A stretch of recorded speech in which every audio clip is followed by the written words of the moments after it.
இவ்ளோ நாளா ஃப்ரைட் ரைஸ்க்கு மேல மட்டும்தான் வெங்காயத்தால தூவிட்டு இருக்கீங்களா? அப்ப கண்டிப்பா தட்டைப்பயிறு சேர்த்து இந்த மாதிரி ஒரு தடவை கூட்டு ட்ரை பண்ணி பாருங்க. முதல்ல 1/4 கப் தட்டைப்பயிரை 6 மணி நேரம் ஊற வச்சுக்கோங்க.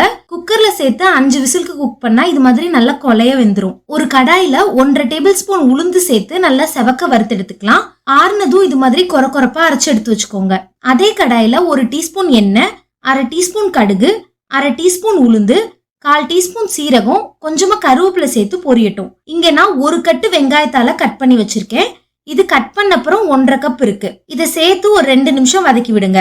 இது கூடவே 2 டேபிள் ஸ்பூன் புளி தண்ணி, 1/4 டீஸ்பூன் மஞ்சத்தூள், 2 டீஸ்பூன் சாம்பார் தூள், 1 டீஸ்பூன் உப்பு, கொஞ்சமா தண்ணி சேர்த்து ஒரு 5 நிமிஷம் வேகட்டும். இதுல நம்ம வேக வச்சிருக்க தட்டைப்பயிறு சேர்த்து கலந்து விடுங்க.